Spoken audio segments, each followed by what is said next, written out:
What's going on, yo? It's your boy Riddy, and I'm back with another YouTube video. I've done a few others before, but they were basically just for like cricket recaps and stuff.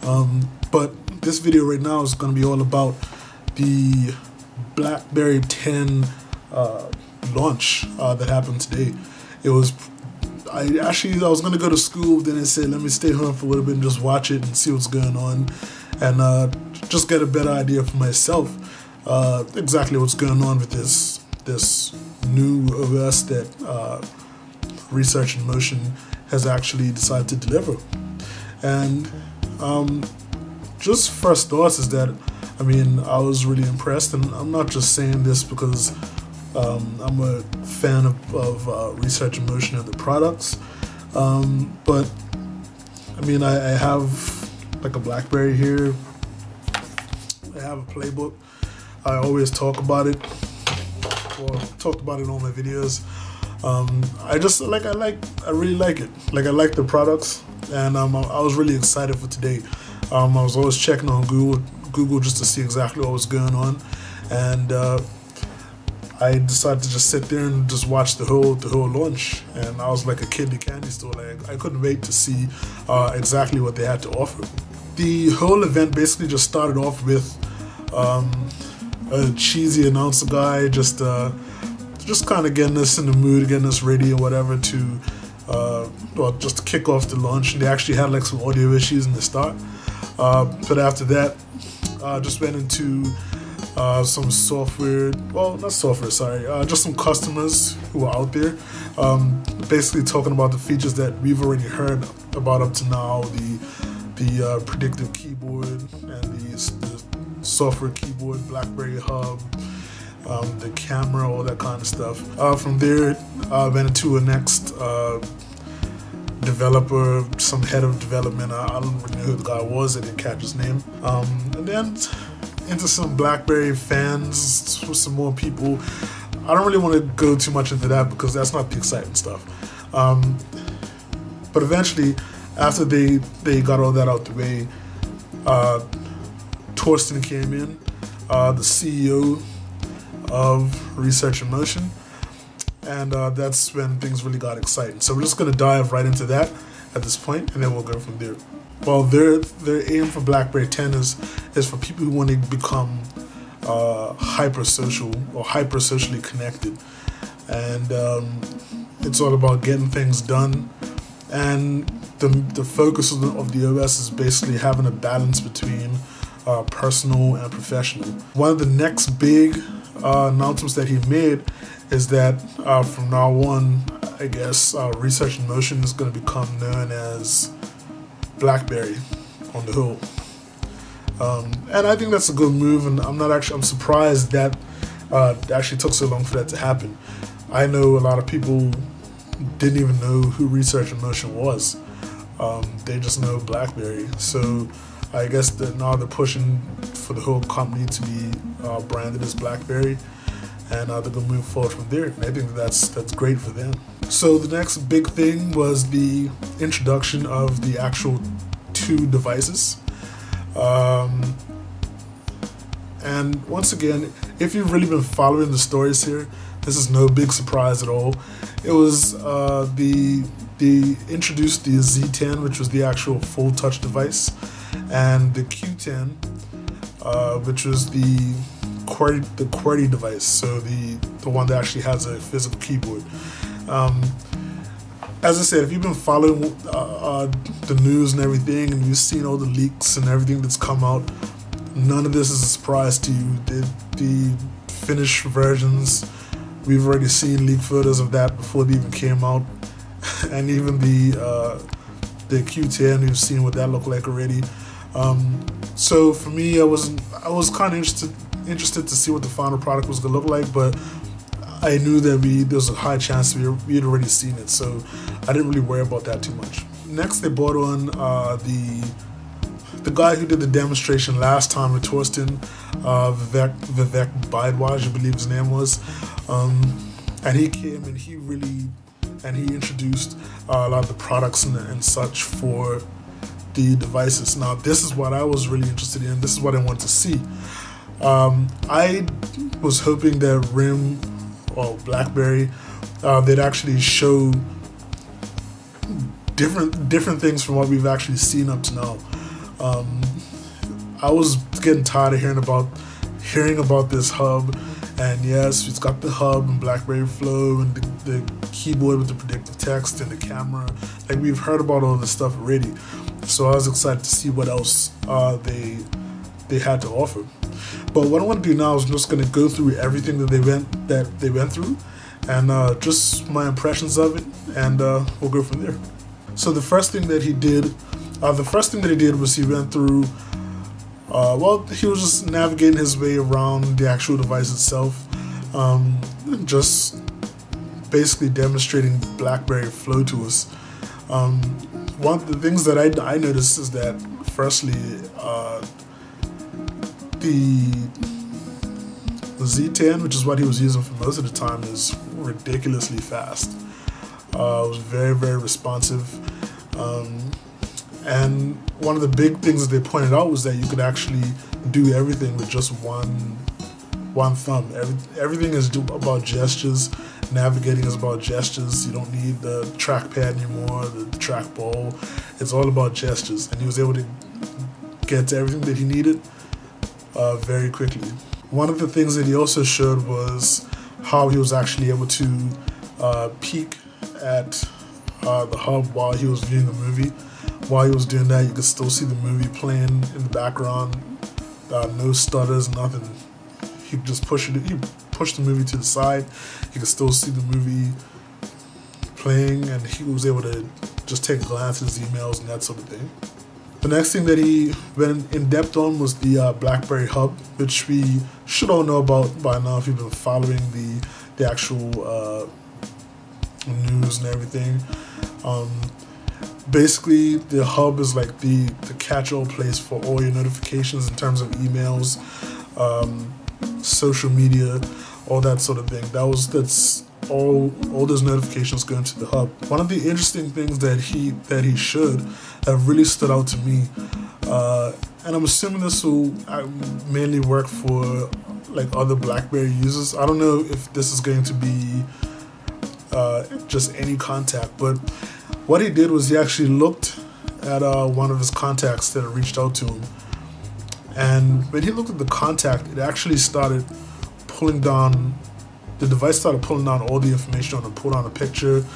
It had a link to his Facebook page, his Twitter page, his LinkedIn page.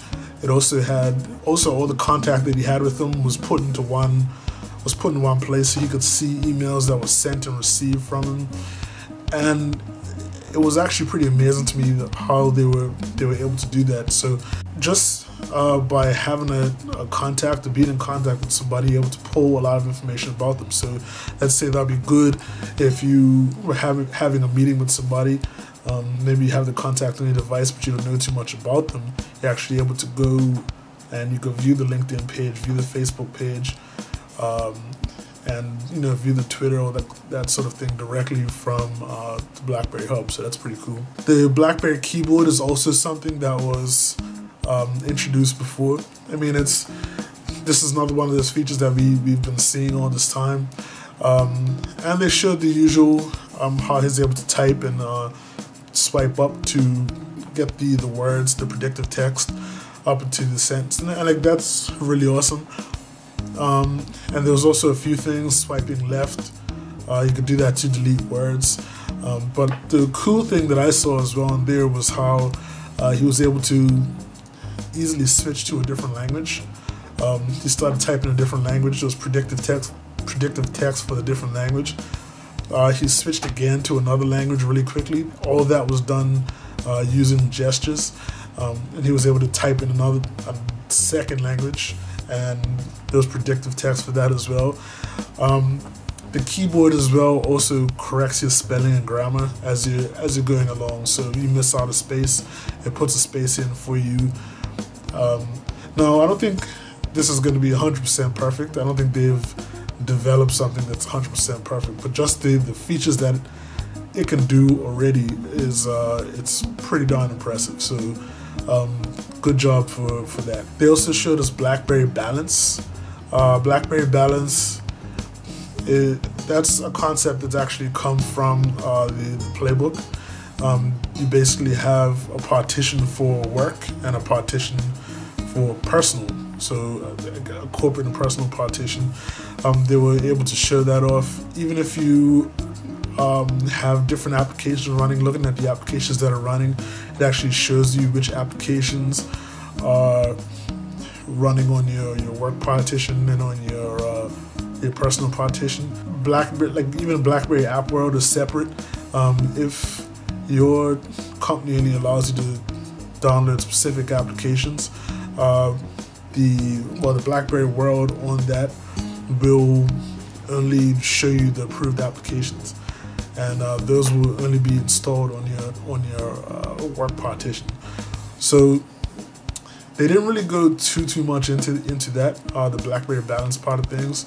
But as I said, that's an older concept that they have had since the playbook, and it's good to see that they brought it over to the new device. It's a lot more refined, and it's definitely a great feature that will appeal to the corporate customers. So as we know as well, recently BlackBerry Messenger was released, 7.0, and BlackBerry Messenger 7.0 actually brought a voice feature that was available for most current devices that are out now. So BlackBerry 5 through 7, if it's run those OSs, you should be able to get the new BlackBerry Messenger. Now, what they've done in BlackBerry 10 is they've taken it to another level. As we know in the playbook actually has video chat on there as well. So now BlackBerry Messenger on BlackBerry 10 actually allows you to do voice and video chat. The video chat, it looked really smooth. Once again, that's one of those things that you're not really going to know how well it works until it's out in the real world. But these guys are in 2 different locations talking, and it looked really good. Now, one of the awesome features as well for BlackBerry Messenger is that it allows you to actually share your screen. So let's say I'm trying to show somebody something, or let's say if I want to show somebody a picture, instead of sending them a picture, if I don't want to send it, I might just share my screen and just show the actual picture, well, navigate to the picture on my device, and the person that I'm actually in the session with will be able to look at the picture as well.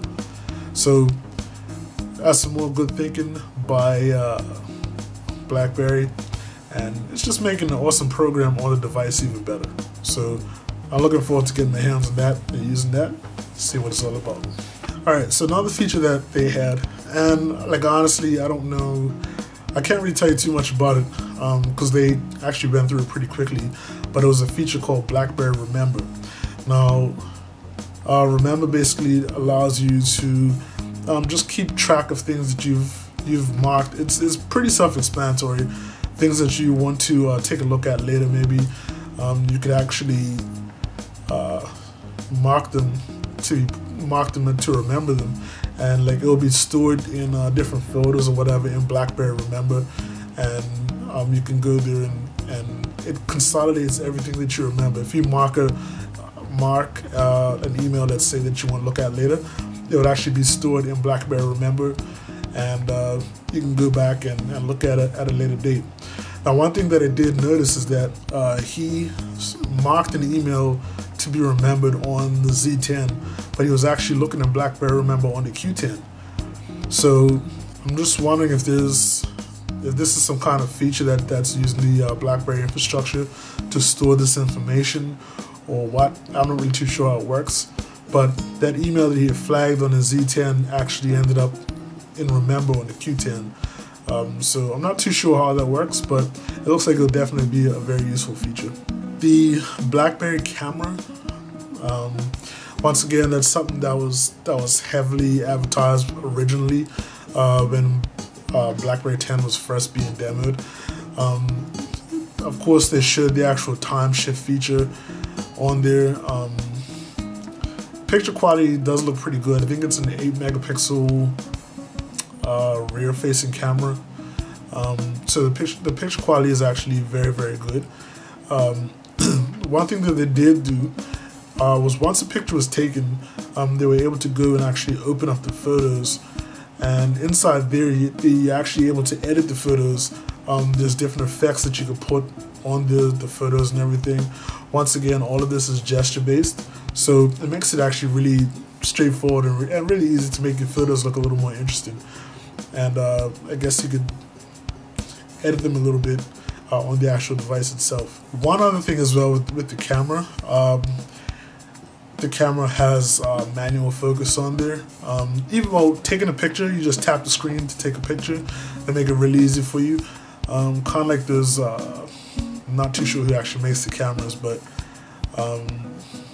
where you just tap the actual screen to take the picture. That's what it does now. And it's also manual focus. You can move the focus around, and that's all that is. It's pretty cool. Everything that you think nowadays should be standard in a camera on a device now, that's what's been included. So one of the last cool things they demoed, and I absolutely loved it, was called BlackBerry Story Maker. Now what this does, Story Maker actually allows you to almost create like a multimedia presentation on the fly using a device. Now what happens is that you actually go in, let's say you went on a vacation or something and you snap some pictures with your camera. BlackBerry Story Maker actually allows you to go in, you can select all the pictures and videos that you want, grabs all those pictures and videos, then you can go ahead and select what music you want to use, and then you can put like a title on it and that sort of thing, and just watch it one time. He literally created a presentation in 30 seconds. Just selected a whole bunch of pictures, chose a song, and just played the actual presentation then and there, and it looked really awesome, really good. It's one of those things where, like, when you see the pictures are kind of being zoomed in slowly as they come up, and similar effect to what you'd see on use like iMovie or something like that. It looked really good, and I was really impressed with it, and I'm definitely looking forward to using it. I'm not a big picture taker, but I mean, I think it's actually a really good feature, especially for those who are family oriented, and maybe they want to send, slideshow or whatever to their relatives or whatever. I mean, this is a good way. You can go ahead and grab a bunch of pictures, throw some music behind it or whatever, make a presentation and send it off. I'm not too sure what format the actual presentation is saved in, but it's probably in some kind of regular movie format they didn't go into, but I think it was definitely a cool feature, and I'm looking forward to getting my hands on that. So we're just going to wrap this up now. We're almost done. They took a look at BlackBerry World, formerly known as App World, and right off the bat, they answered a few questions that a lot of people had. Firstly, what big applications are actually coming to BlackBerry 10? So right off the bat, they said Skype is definitely going to be there. WhatsApp is going to be there as well. If anybody has been following what's going on with WhatsApp, in December they actually announced that they're not going to be supporting BlackBerry 10, and that kind of caused a big uproar. But shortly after that, it was confirmed by one of the higher ups of RIM that WhatsApp they're actually working on it. So I'm definitely happy about that, because if WhatsApp wasn't coming to the BlackBerry 10, like, I don't know what I really do. I'm not really a big fan of WhatsApp. I don't think it's that good an application, but a lot of people do use it, and like, it's helped me to keep in contact, especially lately when a lot of people have been moving away from the Blackberries and going to iPhone or Android or whatever. It allows me to actually keep in contact with them, so that's good. Kindle, I think Amazon, their Kindle application is also coming as well. I think they've had that before already for the Blackberries. That's no big deal. And a friend of mine also confirmed, I don't remember hearing it during the actual event, but a friend of mine also confirmed that Netflix will be there as well. So I think I'd venture to say that Skype, WhatsApp, and Netflix probably the biggest applications that people were worried about. So I definitely like to. I'm hoping that it brings more people in. They said they'll have Angry Birds in there and all that kind of crap that people like. It's gonna be a lot of games, and at this point, it's over 70,000 apps in the store already, and it's gonna be more thousands of apps getting added weekly to BlackBerry world. So definitely, I'm tired of hearing the whole apps argument. I know that most people out there are really concerned about apps. It's not a big thing for me, mainly because I don't use that much apps anyway, and anytime I've needed an app, I was able to find it in BlackBerry world. So I don't know, it's never been a huge argument for me, but like that's a very big point, and a very important feature when it comes to smartphones, and that's one of the things that's hurt BlackBerry, is that they just don't have as much apps, nowhere near as much apps when you compare them to like a Google Play or the Apple Store. I don't remember what it's called, but you know what I mean. Kudos to them for really pushing that and really getting the fire under the developers to develop for the platform. Just wrapping up now. The Z10 will be available, I believe in the UK it will be available tomorrow. Canada will be available on February the 15th. I think they said it'll be available in Dubai, I think, I'm not too sure, on the 15th, and it should be coming to the States in March. So I'm imagining people in the States will have to wait about a month or so before they actually get their hands on the Z10, unless they could get it somewhere else. Those are the dates that they've given out. The price point, they said it's going to be on average probably around $149 on a 3-year contract. Personally, I like to buy my phones outright, just because I want them to be, I like my phone to be unlocked. So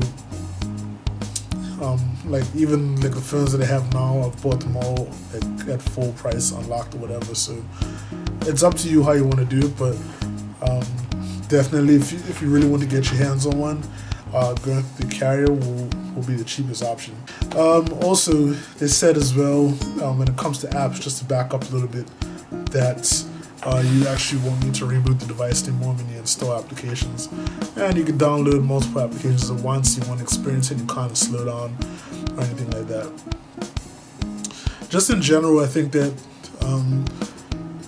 it's good that they actually pushed the device back, and they made sure they were coming with an application that's rated, not an application, a smartphone that's going to be competitive, and like they've really thought it out before they release it to market. They made the mistake with the playbook of releasing an unfinished product, and that didn't work out too well for them.